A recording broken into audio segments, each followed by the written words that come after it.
All right, guys, I am Ken Blumberg, your All-American Realtor, and this is your August market report where we're going to look back at all the numbers that mattered in July and tell you what you need to know, because a lot of people are not being honest with you. They're being overly polite to your detriment, and that includes Zillow and the media as well. So let's get into it. I want to be honest with you guys. If you like honesty, like the video, give me a thumbs up, but let's jump into it. So the first set of numbers we're going to look at is the median home price. We had a median home price of $280,000. That is down from the month prior by 2% and down year over year. So this is not surprising to me. I've seen the writing on the wall. This is not my first rodeo. I've been doing this 20 years. So I've seen the ups and downs of the market. And in my opinion, we are a long-term downtrend. And we'll look at that as we go through the numbers. So there are some reasons to be positive. Obviously, we got buyers moving from California still to try to get away from their high prices and come into Las Vegas. And we also have many, about 40% of the home buyers bought homes in cash during the great financial recession at the bottom and maybe are never selling. But all that being said, I'm still going to make a case for what I see and why prices will come down. Again, are we sitting on the housing bubble 2.0? Are we ready to ride a huge wave down? Again, I don't know if it'll happen all at once, but let's make the case. Number one, Zillow. A lot of people are looking at the Zillow price. This is a big mistake because Zillow is only going to tell you what's happening currently, or it's going to look backwards. During the pandemic, when I was listing homes, if the home I was listing, if Zillow said it was worth $300,000, I knew it was going to probably be worth more, like $350,000. How did I know that? Because I have a pulse of the market. I know exactly what's happening at every minute. This is what I do 40 hours a week and then some. So I live and breathe it, and I know what's happening. Zillow is just a backwards looking indicator. So one of the other reasons I think home prices are going to come down in Las Vegas is because we have a lot of new home builders. Ever since I've been here for over 20 years, the city continues to grow, and we have many options as far as the new home builders. So just to take an example, we have Lennar here. They say their gross margins have fallen, but they are incentivizing buyers. So they see the writing on the wall. They know prices are coming down, but they're hiding it. Instead of dropping the prices, in many cases, they're incentivizing the buyers. That's the only way they're getting them into these homes. They're using their loan companies, and then they're buying down their interest rates. So they're giving about 12.9% in incentives. On average, as you can see on the screen, they're giving away $54,947 per home, which is a lot of money. That's money that you never see if you're a seller. You see the list price of the home and you think, oh, well, my home comparatively should get X amount of dollars, but you don't see the sleight of hand that these builders are doing that can hurt you if you're not aware of it. So again, when you're pricing your home, you have to take these things into consideration. So next, I want to talk about interest rates and how they play into the economy. If you guys remember the dot-com bubble, when that happened, the economy was in very rough shape, and that was at the very late 90s into the 2000s. So what was the response? Of course, drop interest rates, stimulate the economy. Obviously, at that time, it was a little different. We had the liar ninja loans. Anybody with a pulse who could fog a mirror was getting a loan. But the thing, and that's changed. I mean, there is real qualifications nowadays, so at least they fix something. But of course, more sleight of hand, they fix one thing and then break three other things as they're walking out the door. So did they really fix anything? You tell me in the comments. So as you can see on the chart right here, in 2000, we were at this level of interest rate, and they dropped it about 3 points, possibly a little less. And what did we get? If you can see the red line on my screen, it disappears as I'm hovering over it, but that's the housing bubble. So that drop in interest rates, which is about 60 basis points, created the housing bubble. So what happened during the COVID pandemic? Monetary magic. Lance Burton would be jealous. How do you get home prices to go up 40% during a worldwide pandemic when they've closed the entire world's economy? Well, you print money and you drop interest rates. So as you can see, from about 2020, when they dropped interest rates approximately the same amount that they dropped them during the great financial recession or before it happened, then they raise interest rates much faster then they dropped them. So it's basically like jamming the gas down on your Ferrari or your Tesla and then slamming the brakes on. So in the great financial recession, we saw prices come down, as you can see on the chart. And as my surfer demonstrated earlier, in this chart, you can see home prices are still sky high. So without more monetary magic, I think the writing's on the wall. So look at the median home price, $480,000. If you put 10% down, if you got that low interest rate of 2.83%, what's your payments? Your all in, your taxes, interest, and monthly payment is $2,646. Now, if you were buying today, if you were late to the party and then you listened to the media and you still had to buy a house because it's the American dream, which it really is, but it could also be the American nightmare if you buy at the wrong time and you get sucker punched by the Federal Reserve telling you that it's for your own good and for your own safety. Remember, we can't believe anything they're saying because during the pandemic, they said inflation was going to be transitory, and we are still 4, 5, 6 years later, we are still feeling the effects of that ever-present inflation. So much so where the new Federal Reserve at his last Federal Reserve meeting said, what is the problem? We're working on it. It's going to happen. We're going to bring down inflation. Be patient. So the story has changed. They've never apologized, but they're still working on inflation. That was supposed to be transitory. So how many lies can they say before you stop believing them? No new wars. Read my lips. George Bush Sr., George Bush Jr., weapons of mass destruction, and the list goes on and on and on. So as you can see, if you were late to the party and you bought a home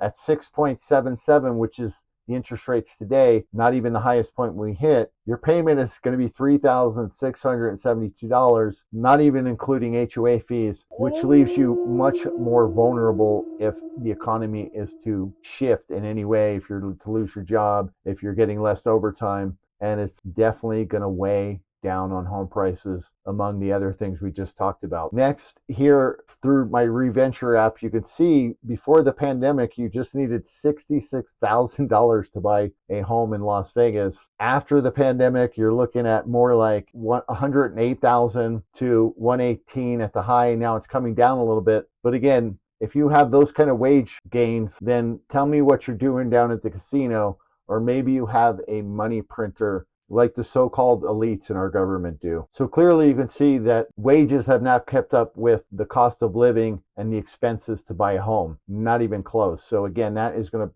weigh heavily on home prices. Next, we have the number of closings right here, where we had 2,046 units closed last month. Now, of course, that was better than the month before by 11% approximately, but it's still down year over year by 1%. And if you can see this longer term chart here, we are in a rut. We are in a stalemate where we have very, very low closings. Again, if you go back all the way to 2008, the great financial recession, again, where they had to raise rates that they dropped to cool the market, and people bought houses thinking that everything was going to be okay and the economy was stable, found out very quickly it wasn't. So is that same pattern going to repeat? I don't know, but it sure looks like history is rhyming pretty well here with some nuances in the buildup. So number of new listings hitting the market. Last month we had 3,349 new listings hit the market, less than last month, which is probably good. Again, we don't want to see wild instability in prices. So it's nice that we're not getting a flood of new listings, dropping home prices more drastically than they are already ready to come down. That number is up 3.3% year over year. Very low listings. That's the only thing right now that's saving the market. You can see we've never had really this consistent low listings. But if you can see the chart, the listings are creeping up. The number of listings are creeping up, where the number of sales are creeping down. So it's a long-term trend. It's happening slowly, but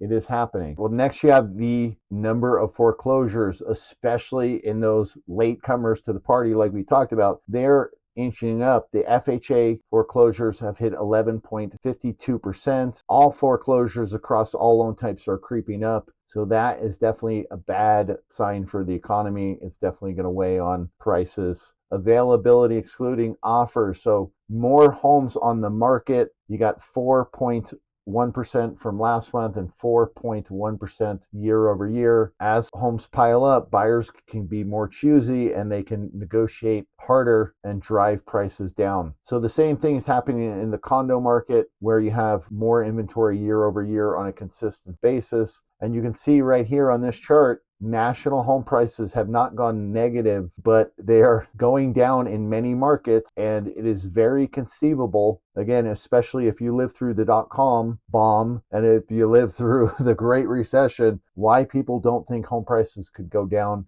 is beyond me. Again, unless the Fed wants to print more money and drop interest rates, but they will cause massive inflation. And hopefully somebody will say something about it, because I don't know about you, but I'm tired of the government, all sides, Democrats and Republicans, getting more and more wealthy and the general public is getting poorer. It's kind of disgusting. So much so where people think socialism is the answer. I don't think destroying everybody's quality of life is the answer, but we do need to do something about it. That's for sure. So anyway, again, to build the case further, you can see the Zillow buyer map. You got a lot of people, a lot of these metros that are buyers markets right now. You got a few areas, a few pockets that are strong sellers markets. That's true. A lot of the nation is neutral right now. At least that's what they're telling you, as days of market stack up and inventory stacks up and affordability goes down. But you can see here,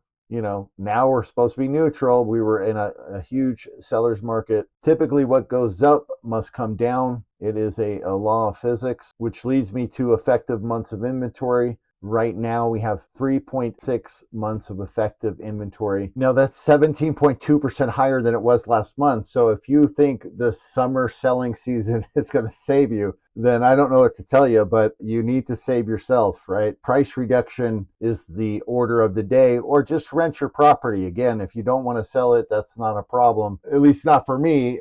It might be a problem for other realtors out there, but I just say go ahead and rent it. I mean, you probably can get a positive cash flow on your rental, and maybe that's the best solution for you. So effective months of inventory is only up approximately about 3% from the year prior. Let's look at the condo inventory. It's down actually month over month. So I think a lot of people have taken their homes off the market, but it is up almost 5% from the year prior. Condo inventory was spiking. I mean, it hit almost 7 months of inventory, which is extreme buyer's territory, especially here in Las Vegas. When we had ultra low inventory during the pandemic, it was approximately about half a month for condos and single family homes. Here you can see the long-term chart. Obviously, right when they raised those rates that I showed you earlier, inventory spiked. Single family homes, you almost hit 5 months of inventory. The market adjusted. Everything was telling you it was time to buy, and you were still all worked up, and you were out there with your agent and they were pushing you, instead of telling you like, hey, everything has changed now that the interest rate has spiked. And you still had it in your mind like, wow, what about COVID? I mean, I don't want to be trapped in an apartment. I got a social distance, because the government's going to save you, not God, right? I mean, I never really fell for the pandemic that much, because I just said, hey, God's going to decide what happens to me, not the pandemic. Whatever happens, it's okay. I'm not afraid to die. I'm not trying to be suicidal, but you can't terrify me with a bunch of rhetoric and media. So anyway, I digress. As you can see, inventory spiked. I mean, right here in 2005, at the end of the year, it spiked really higher than any level that we've seen up to the heights of the Great Recession, when, as you know, if you lived here, there was 5 listings on either side of the street, and home prices had come down approximately 54% from the highs. So the fact that we're reaching those type of inventory should tell you something. And inventory nationally, you can see that's also rising. You can see the monthly supply of new homes up massively towards the highest levels that we've seen. We're not as quite as we saw during the 80s, when actually they wanted people to have prosperity. You saw the great financial recession. They spiked home growth, and obviously through that spike in home growth, more supply, and less demand, home prices came crashing down, and we're close to those levels now. Like I said, those are direct competitors of yours if you're trying to sell your single family home. So you better get realistic, in my opinion. If you'd like to discuss that, all my information is in the comments. You can call me here in Las Vegas. You can call me nationally, and I can set you up with an honest realtor, somebody who's going to give you the truth. Because again, the longer you wait, in my opinion, the longer you're going to have your home sit on the market and have showing after showing, if anybody even shows up, and then you're going to end up chasing prices down, which is going to devalue your home as far as the perception, but it's also going to devalue your home.